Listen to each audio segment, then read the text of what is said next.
ఆయనతో ఎందుకు పెట్టుకున్నావు నువ్వు, ఆయన స్థాయి ఏంటో నీకు తెలుసా అంటే, సార్ తప్పు అయిపోయింది సార్, మీరన్నా చెప్పండి సార్. నాళ్ళు కూడా ఏంటి మేడం, ఆయన స్థాయి అంటే ఏం స్థాయి? డిపార్ట్మెంట్ అని చెప్పారు మేడం. డిపార్ట్మెంట్ అని చెప్పగానే పోలీసులు అనగానే మనకి ఎలాగైనా చిన్న భయం పడుతుంది కదా. ఎందుకు పుడుతుంది? తప్పు చేయలేదు కాబట్టి వాళ్ళది ఇది అడ్డ గంజాయి కేసులు ఇరికేస్తానని అన్నారని నేను భయపడి నేను అక్కడి నుంచి బయటికి వెళ్ళిపోవడానికి ఇంకా నాకు ఈ కారణం లేక నేను ఆ విధంగా వాళ్ళు చెప్పినట్టు చేయడం జరిగింది మేడం లెటర్ విషయంలోనే. సో నేను అక్కడి నుంచి బయటకు వెళ్ళిపోయిన తర్వాత వీళ్ళందరూ ఏమన్నారంటే కేసు పెడతాం అది ఇది అని చెప్పేసి అంటే వద్దండి అది అని చెప్పేసి వీళ్ళు కూడా నేను చెప్పాను మేడం, ఇది ఇంతటితో ఆగదు అని చెప్పేసి మేము వెళ్ళిపోతాం అని చెప్పేసి వాళ్ళు ఎక్కడికో సంథింగ్ వెళ్ళి నాకు అక్కడి నుంచి ఇలా జరిగిన తర్వాత నేను వెళ్ళిపోయాను మేడం. వెళ్ళి బాగా నొప్పులు వస్తే రెస్ట్ తీసుకున్నాను మేడం మా ఫ్రెండ్ వాళ్ళ రూమ్లోని. సో శనివారం ఈవినింగ్ వచ్చేసి నాకు 8:30కి ఫోన్ వచ్చింది మేడం.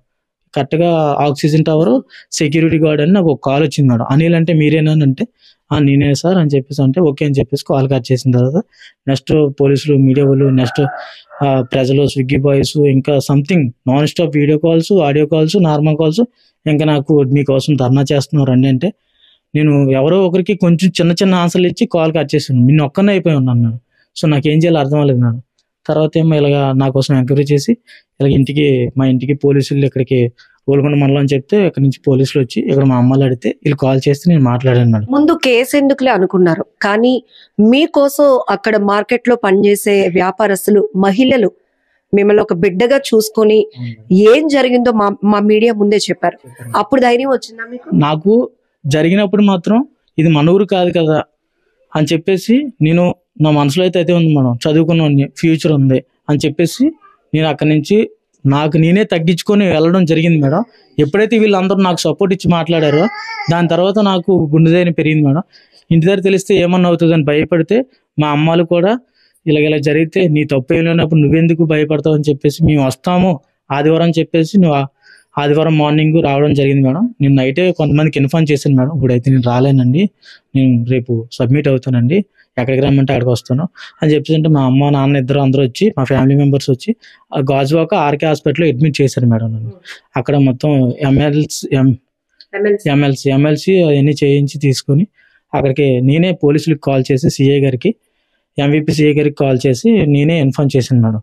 ఇక్కడ పలానా గాజువాక ఆర్కే హాస్పిటల్ దగ్గర ఉన్నాను సార్ అంటే సార్ వచ్చి నన్ను ఏం జరిగింది అన్నది ఇప్పుడు మీకు ఏదైతే చెప్పానో అదే చెప్పి అక్కడ నన్ను కొట్టారు, తిట్టారు, మీకు ఏం చెప్పానో ఎస్సీ మా లంజా కొడుకు ఎన్ని తిట్టారు అని చెప్పేసి మీకు ఏదైతే చెప్పానో అదే పోలీస్ వారికి కూడా నేను చెప్పడం జరిగింది మేడం. దాన్ని బట్టి యాక్షన్ తీసుకొని కేసు ఫైల్ చేశారు మేడం. దాన్ని బట్టి ఇప్పుడు అరెస్ట్ చేస్తామని చెప్పారు మేడం. ఇప్పుడు ఆ అమ్మాయి కూడా మీ పైన కేసు పెట్టిందంట, ఆ విషయం పోలీసులే చెప్తున్నారు, మీకేమైనా తెలుసా? నాకైతే ఆ విషయం ఏది తెలియదు మేడం. కాకపోతే కరెక్ట్ గా పర్ఫెక్ట్ ఎవిడెన్స్ ఏదన్నా కావాలి అనుకుంటే అక్కడ సీసీ ఫుటేజ్ కూడా ఉంటాయి మేడం. మరి మీరు డిమాండ్ చేస్తున్నారా సీసీ ఫుటేజ్ రివీల్ చేయాలని? ఇప్పుడు డిప్లొమా చదివారు, జాబ్ కి అటెండ్ అవ్వడానికి వెళ్ళారు, ఈ లోపు 2 రోజులు స్విగ్గీలో పనిచేస్తే ఎంతో కొంత ఖర్చులకు వస్తుందనే ఉద్దేశంతో ఫస్ట్ డెలివరీకి ఇవ్వడానికి వెళ్ళిన మీకు ఇంత అవమానం జరిగింది. బట్ ఇప్పుడు మీ పైన కూడా కేసు ఫైల్ అయిందని పోలీసులు చెప్తున్నారు, మీ నుంచి ఏం డిమాండ్ చేస్తున్నారు? నా నుంచి ఏంటంటే మేడం అక్కడ చాలా మంది చూసారు మేడం, వాళ్ళందరూ నాకు support madam first of all. Second ఏంటంటే అప్పటికి ఆ అమ్మాయి నేను ఏదన్నా అన్నాను అది ఇది అని చెప్పేసి అంటే ఒకవేళ ఆ అమ్మాయి నేను ఏదన్నా అనుంటే నేను లిఫ్ట్ దగ్గరికి వెళ్ళిపోయి వెనక్కి రాను మేడం. ఎందుకంటే ఆ అమ్మాయి నేను ఏదన్నా అంటే నన్ను ఏదన్నా అంటారని నేను అటు నుంచి అటే వెళ్ళిపోవాలి మేడం. ఆ అమ్మాయి పిలిచినప్పుడు కూడా నేను మర్యాద వెనక్కి వచ్చాను మేడం. నెక్స్ట్ పాయింట్ ఏంటంటే సీసీ ఫుటేజ్ తీస్తే మొత్తం తెలిసిపోద్ది మేడం ఎవరిది తప్పు ఎవరిది రైట్ అన్నది. ఇప్పుడు వరకు ఎంత జరిగింది కానీ మేడం ఆయన ఫోటో కానీ నా ఫోటో స్విగ్గీ ఐడి ఫోటో అందరూ వేస్తున్నారు మేడం. నేను దానికి ఇబ్బంది పడలేదు మేడం, ఎందుకంటే నేను తప్పు చేయలేదు కాబట్టి నేను ధైర్యంగా నించోగలుగుతున్నాను మేడం. ఇప్పుడు సార్ అని పిలవలేనందుకు ఇంత దారుణంగా ఇంత దాష్టికంగా ప్రవర్తించిన ప్రసాద్ 2914 ఫ్లాట్ ఓనర్ మళ్ళొక్కసారి ఆ ఫోటో అందరికి చూపించండి ఐడియా ఛానల్ నుంచి. చూపిస్తుంది. ఇప్పుడు మీ ఆవేదన అర్థమైంది, దెబ్బలు తిన్న నా ఫోటోలు అందరూ చూపిస్తున్నారు కానీ అతని ఫోటో చూపించట్లేదు. మీడియా ముందు కూడా ఎక్కడ ఆయన ఫోటో కానీ ఏది వేయలేదు మేడం. ఆయన ఫోటో ఇది మేడం, ప్రసాద్ గారి ఫోటో ఇది మేడం. సార్ అని పిలిచిన పిల్లలైనందుకు అన్నాన్ని పిలిచినందుకు నన్ను తీవ్రంగా హింసించే ఫోటో ఈయన మేడం. పోలీసుల నుంచి మీరేం న్యాయం కోరుతున్నారు ఇప్పుడు? ఆయనకైతే శిక్ష పడాలి మేడం కంపల్సరీ. ఎందుకంటే నా కోసం చాలా మంది ఎస్సీ యూనియన్ తరపుని, నెక్స్ట్ స్విగ్గీ బాయ్స్, నెక్స్ట్ నా తరపుని ఉన్న అక్కడ చూసిన ప్రజలు అందరూ, లేడీస్, అదే మేడం అందరికన్నా ముఖ్యంగా అయితే ఇది ఎంత పోరాటం చేసి ఇంత విజయంగా నాకు ఎంత బాగా సపోర్ట్ చేసింది ఎవరంటే ఆ చుట్టుపక్కల ఉన్న ladies madam. First of all వాళ్ళందరికీ నా తరపుని నిజంగా థ్యాంక్స్ చెప్పినా కూడా సరిపోదు మేడం. వాళ్ళ వల్ల ఇదంతా కూడా నాకు ఊరు కాదు అనుకున్నారు కానీ మీకు ఎంత సపోర్ట్ గా నిలబడ్డారు. నాకు దాని జరిగింది అక్కడ. అవును మేడం. ఆ ఒక్క ఉద్దేశంతోనే నేను ఏదైనా చేయగలను, ఇంతమంది నా వెనకాల ఉన్నారు అని చెప్పేసి నేను భయపడలేదు మేడం. ఎప్పుడైతే ఈ హాస్పిటల్లో ఉన్న వల్ల నేను ఎవరితో టచ్ లో ఉండలేకపోయాను మేడం. ఇదంతా అయిన తర్వాత పోలీసు వారు ఆ ఎఫ్ఐఆర్ ఇవన్నీ ఫైల్ చేసిన తర్వాత నేను దేనికైనా సరే చెప్పడానికి రెడీ అయ్యాను మేడం. కొన్ని చోట్ల స్విగ్గీ బాయ్స్ అంటే డెలివరీకి ఇవ్వాల్సిన బాయ్స్ కూడా కొంత ఇబ్బందికర సిచ్యువేషన్ క్రియేట్ చేస్తున్నారు, అవి ఉన్నాయి. బట్ కొన్ని చోట్ల ఇలా దాడులు జరుగుతున్నటువంటి సంఘటనలు ఉన్నాయి. సో మీ కేసే ఒక ఇన్స్పిరేషన్ గా ఉండాలని అనుకుంటున్నాను. ఖచ్చితంగా మేడం. నా కేసు ప్రజలందరికీ, ప్రతి ఒక్కరికి కూడా ఇది ఒక పెద్ద స్థాయివాడు వేరు, చిన్న స్థాయివాడు వేరు అన్నది కాకుండా అందరూ మనుషులే, ప్రతి ఒక్కరికి కూడా ఒకేలాగా ఉండాలి. ఇప్పుడు స్విగ్గీ వాళ్ళు ఆర్డర్ పెట్టుకున్నారు మేడం. అక్కడ వచ్చేది మాకు 30 రూపాయలు 20 రూపాయలు మేడం ఆర్డర్ మీద. ఆయన మాకు 20 రూపాయలు 30 రూపాయలు ఇంకా మాకు ఏదో జరగక మేము అలాగే చేయాల్సి వస్తుంది కానీ తప్పించి మేడం ఆయన పెద్ద స్థాయి అని చెప్పేసి కోటీశ్వర్లు ఇవన్నీ చెప్పేసి మమ్మల్ని వీళ్ళకి హింసించి ఇష్టం వచ్చినట్టు క్యాస్ట్ పరంగా తిట్టడం అన్నది నాకు అయితే మరి ఆయన ఉద్యోగం కరెక్ట్ కాదు. అంటే డెలివరీ బాయ్స్ అంటే ఒక చిన్న చూపు ఉందా, మీరు చదువుకోలేని వాళ్ళు అలా అని? అంటే ఇక్కడ చూపే మేడం. డెలివరీ బాయ్స్ మీద మాత్రం ఖచ్చితంగా ప్రతి ఒక్కరు కూడా ఆర్డర్ పెడితే వాళ్ళు ఎక్కడికి కావాలంటే ఏ ఫ్లోర్ అయితే ఆ ఫ్లోర్ మేము కరెంట్ పోయినా సరే లిఫ్ట్ రన్ అవ్వకపోయినా ఎన్ని ఫ్లోర్ అయినా స్టెప్స్ ఎక్కి పైకి తీసుకెళ్ళాలి మేడం. అందులో మాకు ఏం మిగలదు మేడం. పొద్దున్నే సాయంత్రం 15 ఆర్డర్లు వేసి ఒక 500 600 అలాగా వస్తాయి మేడం. అది ఏ రోజు ఎంత వస్తాయి కూడా తెలియదు మేడం. అంత కష్టపడి మేము ఊరు వదిలేసుకొని ఇప్పుడు ఈ ఆక్సిజన్ టవర్ లో 29వ ఫ్లోర్ కి వెళ్ళి మీరు 2914 కి ఫిష్ ఆర్డర్ ఇచ్చారు కదా, ఆ ఒక్క ఆర్డర్ కి మీకు ఎంత వచ్చింది? అక్కడ నాకు 50 రూపీస్ అలాగ వస్తే అందులో 25 రూపీస్ కట్ అయిపోయింది మేడం. అందులో నాకు వచ్చింది 30 రూపీస్ మేడం.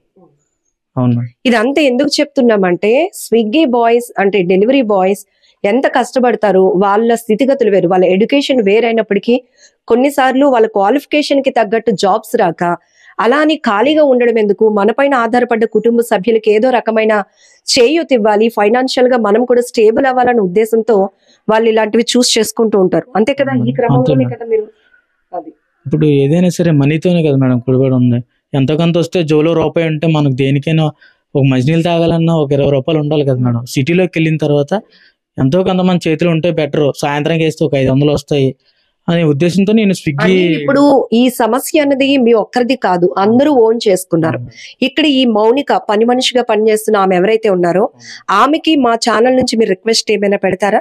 అంటే తను అక్కడ ఓనర్ దగ్గర పనిచేస్తుంది కాబట్టి భయపడి ఉండొచ్చు, కానీ ఇప్పుడు ఆ అమ్మాయి పట్ల మీరు అసభ్యంగా ప్రవర్తించారని, అందుకోసమే అతను కొట్టాడని, అందుకోసం ఆమె మీ పైన కూడా కంప్లైంట్ ఇచ్చిందని పోలీసులు చెప్తున్నారు. కాబట్టి మీరు ఆమెకి, మీరు ఇందాక ఒక అక్కలాగా అని అన్నారు కదా, మీరు ఏం రిక్వెస్ట్ చేస్తారు? నేను రిక్వెస్ట్ చేసేది ఏంటంటే మేడం, నా తప్పు ఉందో లేదో ఆవిడకి కూడా తెలుసు మేడం. సో నేను వెళ్ళాను, ఆర్డర్ ఇచ్చాను, ఆవిడ కిందకు వచ్చి కూడా చెప్పారు మేడం తప్పు లేదు అన్నట్టు. మళ్ళీ ఇప్పుడు కేసు ఎందుకు పెట్టారో కూడా నాకు ఇప్పటికీ కూడా తెలియలేదు మేడం. అవును. అతనికి నెక్స్ట్ ఇంకోటి ఏంటంటే మేము కంప్లైంట్ ఎప్పుడో రేజ్ చేసాం మేడం. ఎప్పుడైతే ఇది ఇష్యూ జరిగిందో పోలీసులు ఇదంతా చేయడం వల్ల ఆవిడ నిన్న కంప్లైంట్ చేసినట్టు మాకు కొంతమంది ఫోన్ చేసి చెప్పారు మేడం. దానివల్ల ఏంటంటే ఆ అమ్మాయి నేను ఏమనుకుంటా కంప్లీట్ చేశారు మేడం. వాళ్ళకి ఏ ఆప్షన్ లేక ఆ విధంగా అక్కడ ఆ అమ్మాయి ఉంది కాబట్టి ఆ అమ్మాయి ద్వారా ఏదో ఒకటి రివెన్స్ చేసి ప్లాన్ చేయాలని చెప్పేసి వాళ్ళు ఇలా చేయడం జరిగింది. ఖచ్చితంగా సీసీ ఫుటేజ్ ఉండాలి మేడం. ఇన్ని రోజులు అయింది కానీ సీసీ ఫుటేజే నేను ప్రొడ్యూస్ చేయమంటున్నాను మేడం. అందులో తప్పు ఎవరిదో రైట్ ఎవరిదో, నేను ఎంతసేపు ఉన్నాను ఆ అమ్మాయి దగ్గర, కిందకు వచ్చి అన్ని ఎంత హింస ఇచ్చారు అన్నది అక్కడ అంతా సీసీ ఫుటేజ్ లో రికార్డ్ అవుతుంది కదా మేడం. అంత పెద్ద బిల్డింగ్ ఉంది మేడం, అందులో కంపల్సరీ సీసీ ఫుటేజ్ అన్నది ఉంటుంది మేడం. అనుమానం ఉంటుంది మేడం. చిన్న సొందు నుంచి కూడా పెద్ద ఇది కూడా ఉంటుంది మేడం. అది ఒకటి తీస్తే ఏంటన్నది నేను అమ్మాయిని ఏమి అన్నాను ఏంటో అన్ని తెలిసిపోతాయి మేడం.